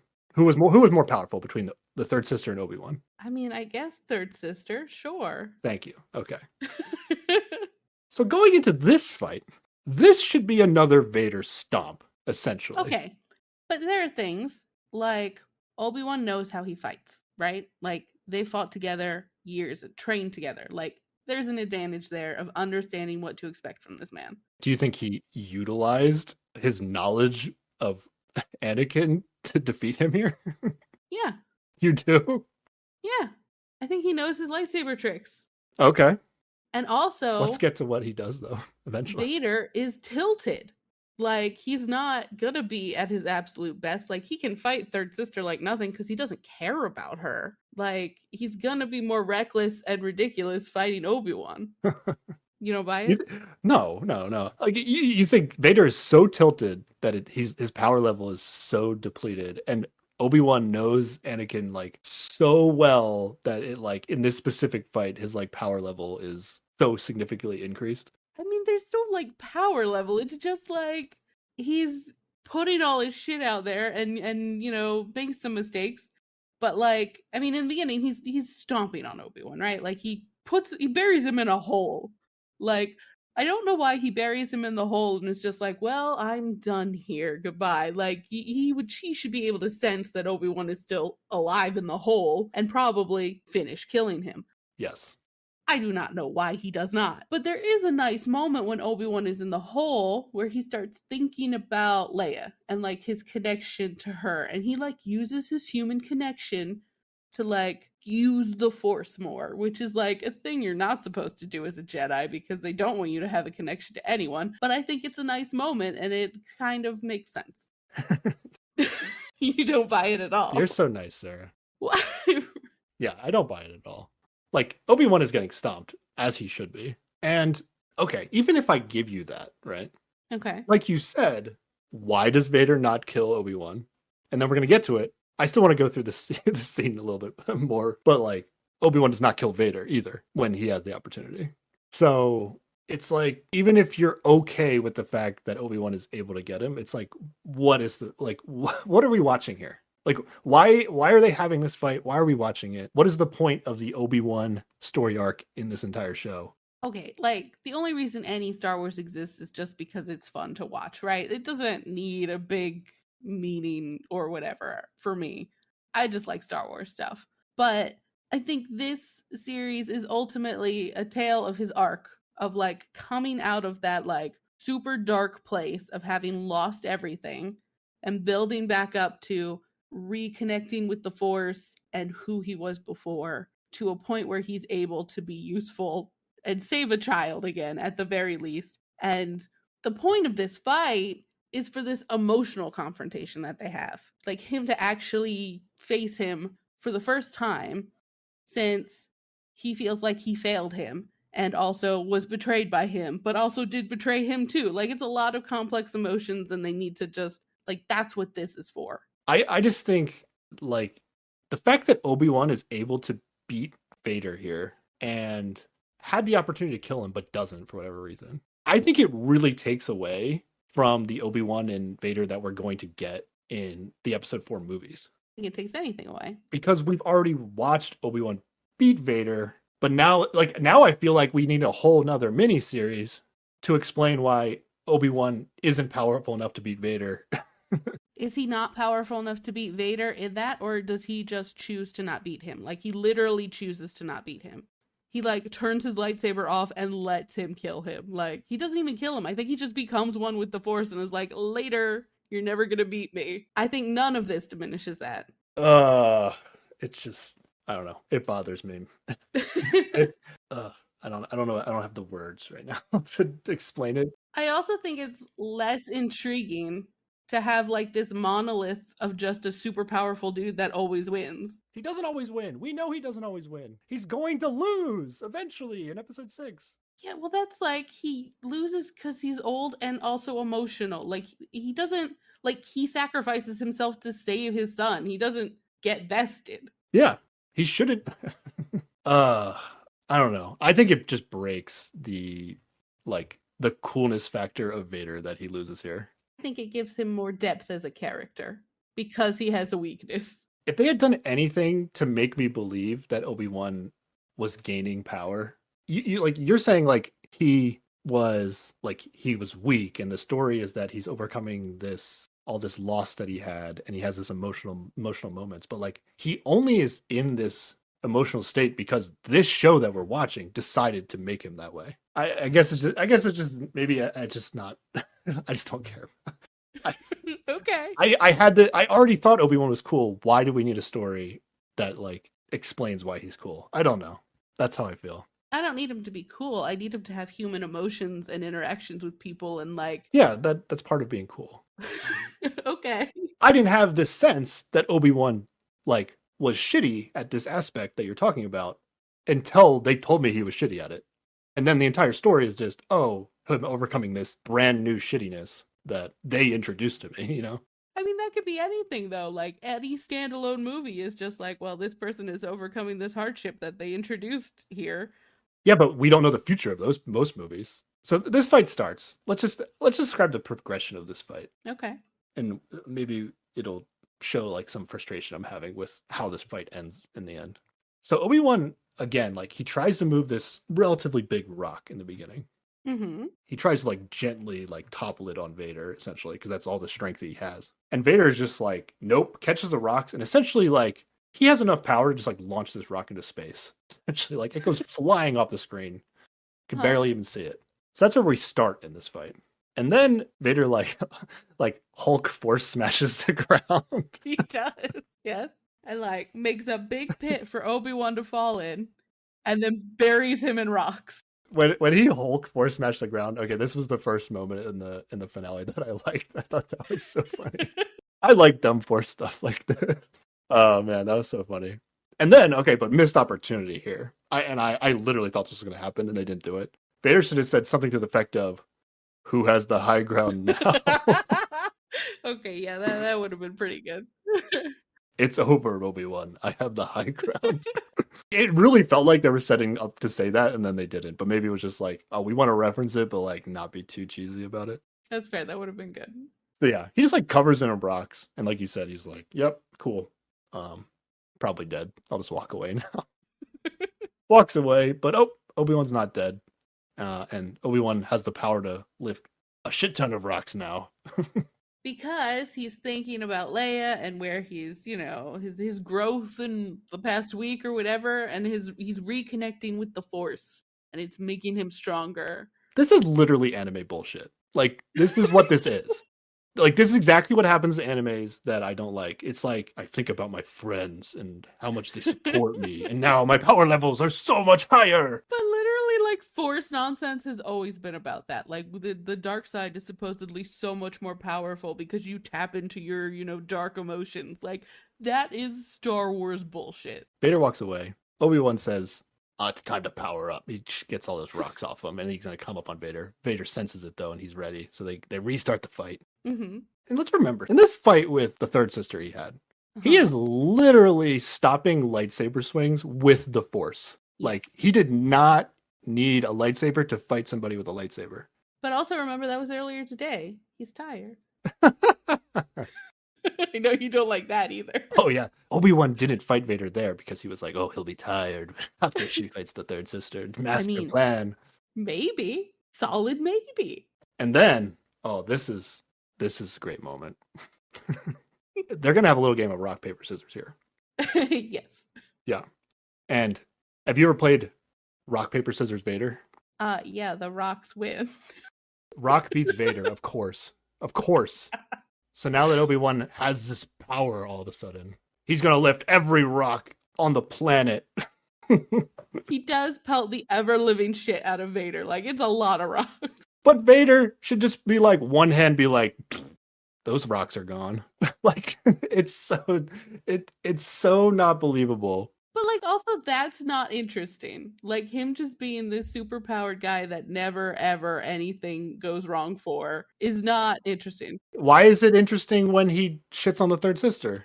Because she doesn't matter. Like, at the end of the day, I don't care about her. She was so cool. She was way cooler than Obi-Wan in this whole series. No, I mean, mostly she was just an angry badass, which, like, I can appreciate. But, like, I don't really have an emotional connection to her. And, like, the emotional connection between her and Vader is just they hate each other. That's it.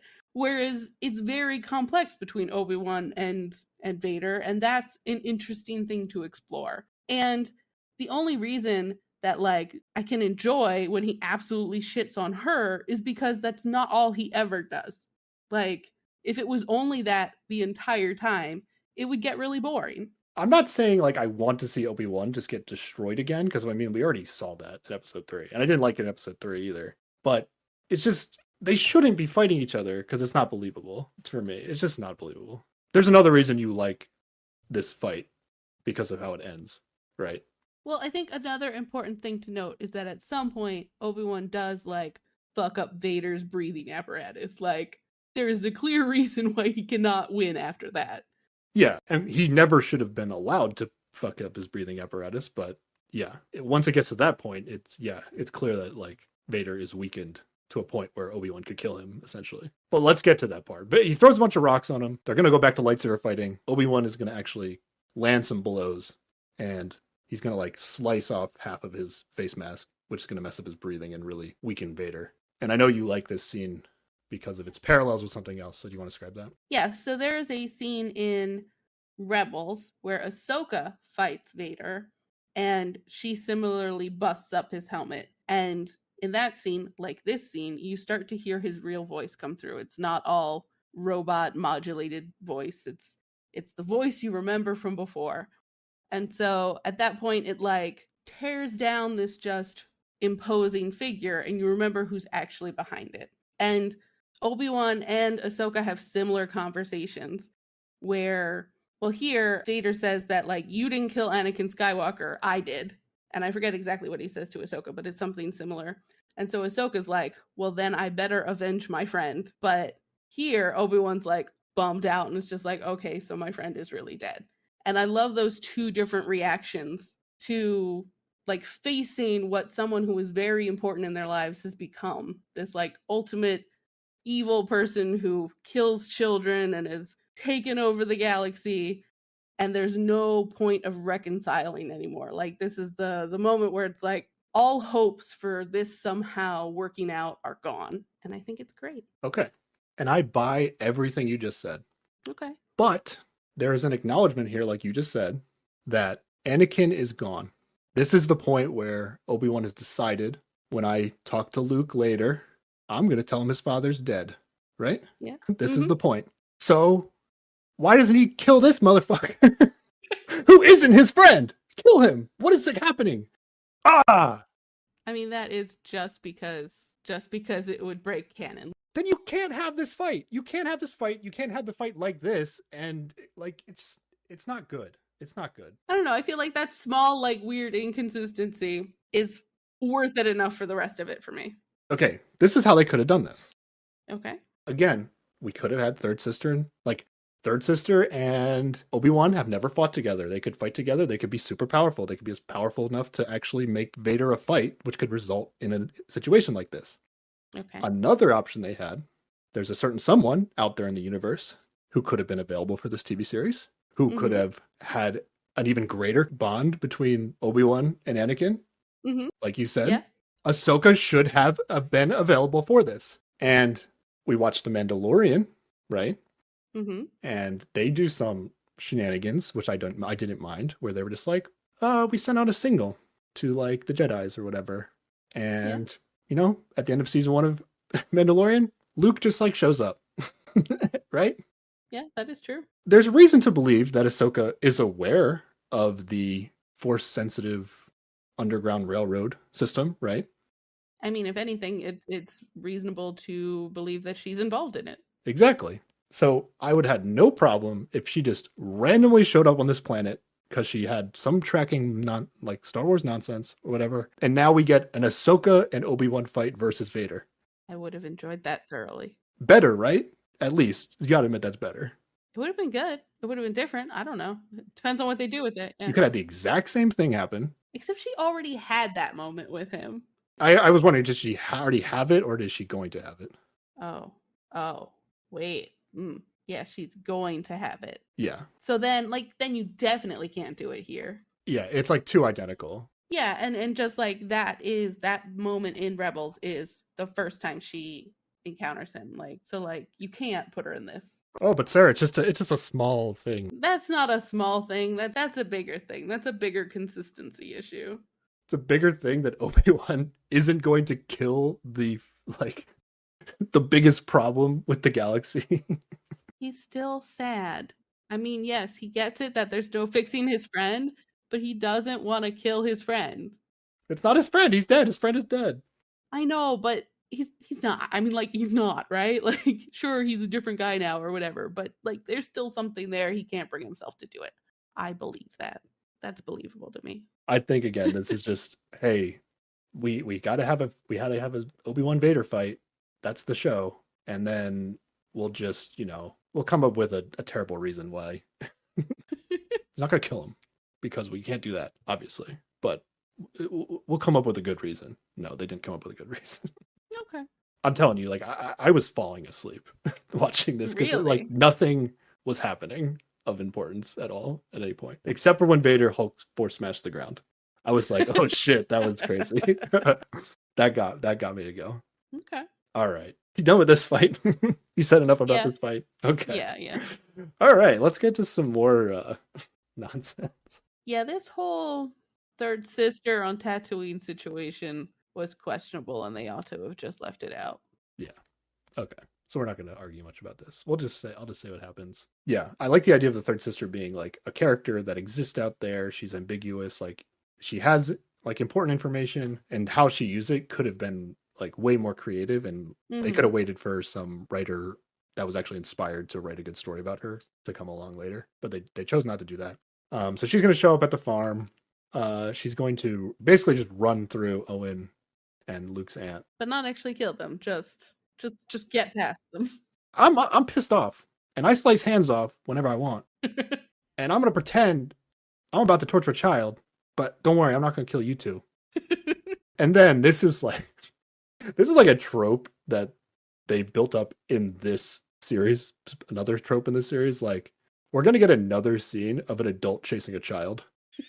Yes. Which is a scene we get with Leia, and I thought it was silly, but it was like fine when it was with Leia because we just had like shitty side bad guy characters like chasing them. Like we're not supposed to have any respect for the people that are chasing Leia.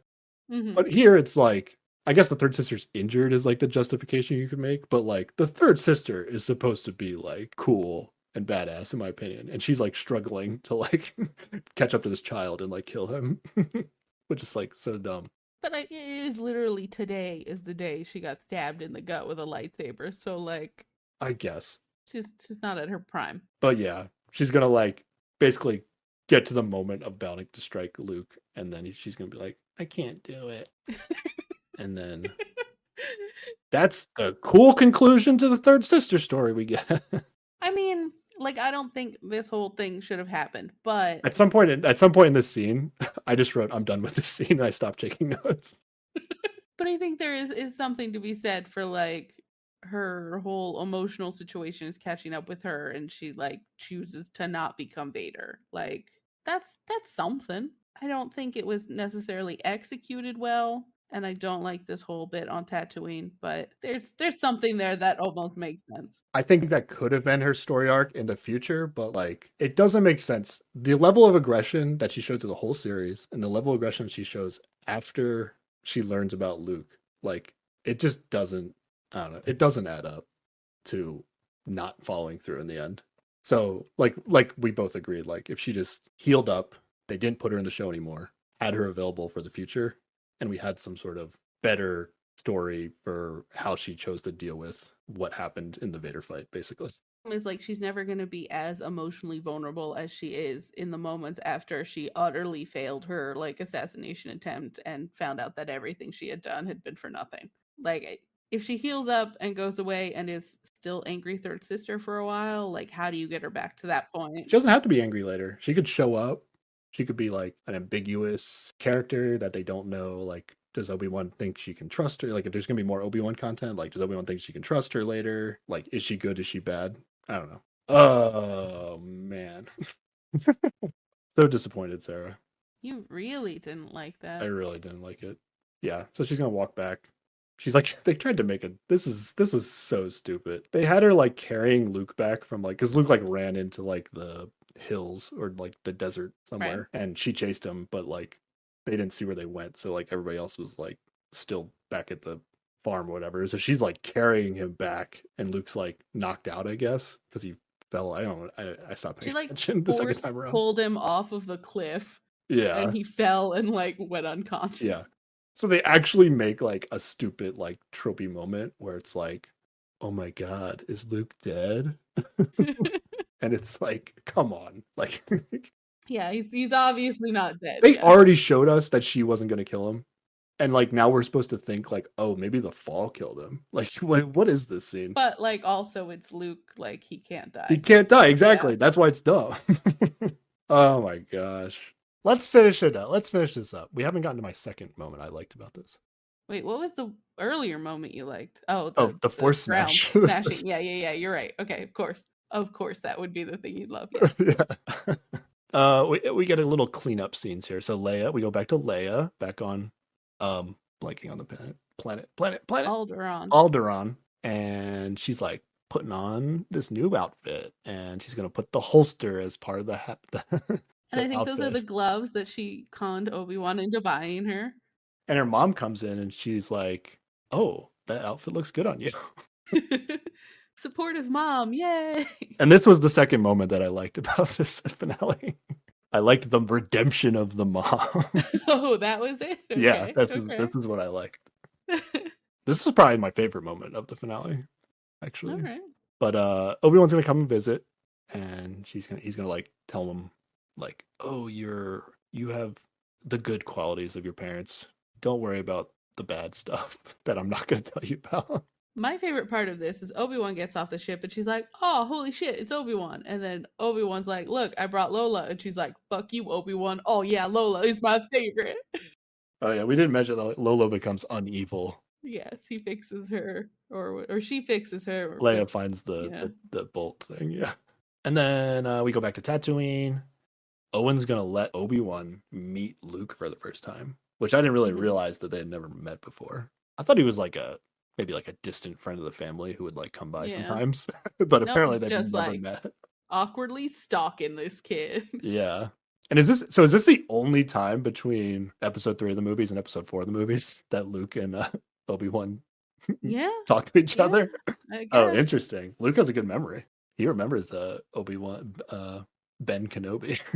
There may have been like other people talking about this hermit or something, maybe. Like, Maybe. who knows? Obi-Wan's gonna give Luke. He gives him the toy ship, right? That he was like trying to give him in episode 1. Yes. So he finally cleaned that up. Obi-Wan's gonna get on his camel creature and ride away. Just like go off into the desert for reasons. He's like, Owen, you know what? You got this. I don't need to be stalking you guys anymore. So he just moves to a different cave, right? Like, I don't know. I thought he was like leaving the planet, but then he just got on a camel, so I don't know what happened. And then as he's walking away, Qui-Gon finally shows up. Finally, Jesus. although he says he's always been there, so Yeah. I don't know. It would have been nice to have heard him a little bit. But they basically have like almost not even a conversation. We get like the most minimal Qui-Gon. And I hope if there's more Obi-Wan content that we get a lot more Qui-Gon, because Qui-Gon's got to answer some questions. What questions specifically? Because all this shit that's happened in the prequels, all the shit that's going to happen in the original movies, this is all Qui-Gon's fault, right? He was like, the metachlorians in this kid is off the charts. We gotta train him. Like, right? Yeah. Well, he was all worried about this philosophy, or not philosophy, prophecy that there was going to be somebody who'd bring balance to the Force, and nobody stopped to think, hey, we're overwhelmingly in power here. Maybe we don't want to balance the Force out right now. Yeah. This shit is all Qui-Gon's fault. And if I was Obi-Wan, I'd be like, Qui-Gon, what the hell were you thinking, man? Like, what? Like, is this shit gonna work out or what? Because it is not going good since you died. Yes. So yeah, I was hoping for a lot more Qui-Gon interrogation here. But we just get a little like, hey, what's up? You want to go live in this other cave? Oh, yeah, man. That's essentially it. I'm not letting this guy off the hook. But yeah, just like the payoff of the Obi-Wan story, I think is just below the bar for me. And the payoff for the third sister story was just below the bar, in my opinion. Fair. I definitely would have changed some things, but I still overall really enjoyed it. It's above the bar for me. All right, and let's talk about what I think is a big issue. One final issue. Okay. The fact that Obi-Wan is not being a Jedi is the only reason that we have a show here. And specifically in the scene in episode 1, where the third sister is like about to kill Owen, essentially. The thing that Obi-Wan should have done is like step up and save Owen, because Owen needs his uncle. I mean, Luke needs his uncle to like continue his life, basically. Mm-hmm. And if Obi-Wan does this, everything, all the bad shit that happens just like goes away in this whole miniseries. So like Leia would never get kidnapped. Uh-huh. That's true. All the force sensitive Underground Railroad people wouldn't have to deal with this shit. Yes. You could have just skipped right ahead to like the end of episode 5 or like episode 6 and just been like, okay, here's a scene. So it's like, it's literally just like Obi-Wan's shittiness is what causes all the drama in the show. And I just don't like that. I just don't like that like the people we're supposed to be rooting for are just like the catalyst for all the bad stuff going on. It just doesn't feel good to me. People make mistakes. But it's not even a reasonable mistake. Like he's literally there to protect Luke and help Luke however he can. And in that moment, it's his responsibility to make sure Owen does not die. Or is it more important that he stays alive because Luke will face potentially bigger issues that Owen won't be able to help with? Like if somehow anybody gets wind of Luke, like, and the Inquisitors roll in, obviously Owen is ill-equipped to handle that, and Obi-Wan's supposed to be the one that's able to do that. So he is kind of more valuable to keeping Luke safe long-term than Owen is. I don't disagree with that. But then, when Obi-Wan becomes not shitty, in the end, he's like, Owen, you got this. I'm out. But, like, he doesn't actually, like, he just moves to another cave. Like, he's still around and waiting. Like, he doesn't decide to live his life now and go off through the galaxy and do whatever. He is still stationed nearby waiting for doom. I don't know. There's so many different ways to do it. I don't have the words anymore for this. Okay. Okay. All right. Are you ready to talk about what we're going to podcast about next time? Do I get to pick one? Well, we need to have a conversation. Oh no, what have you picked now? Okay. So we talked about Harley Quinn on the last podcast. Yeah, but that's not going to be out yet, right? It's not out yet. But what about this idea? This might be a lot of work for us, but I'm not sure.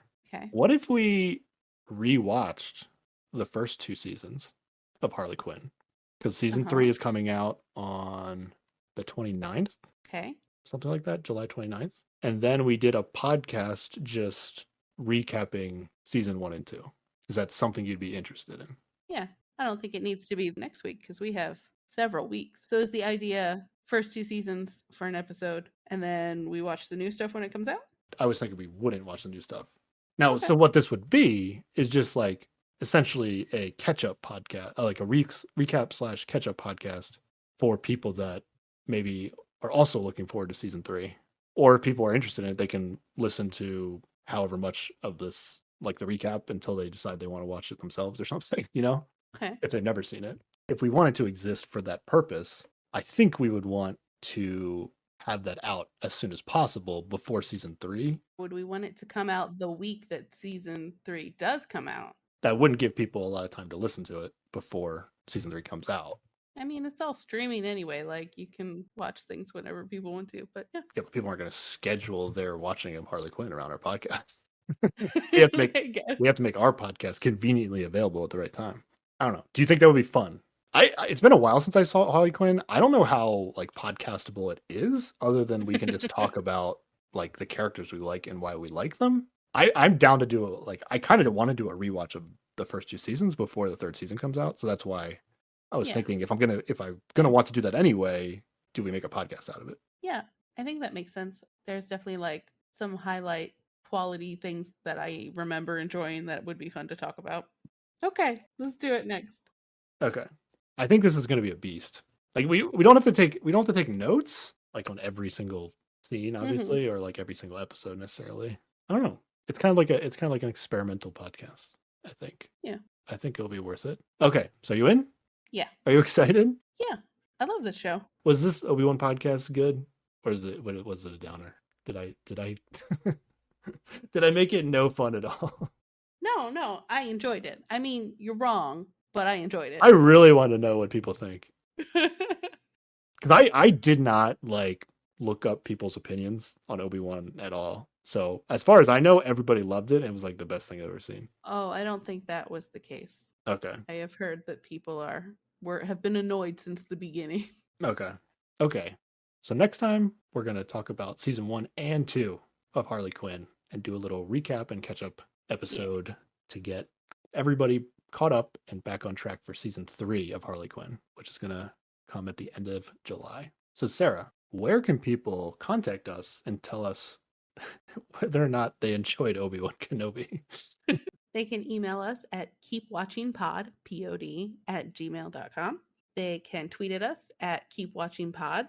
They can find us on Instagram at keepwatchingpod, or they can comment on YouTube, which is also Keep Watching Pod.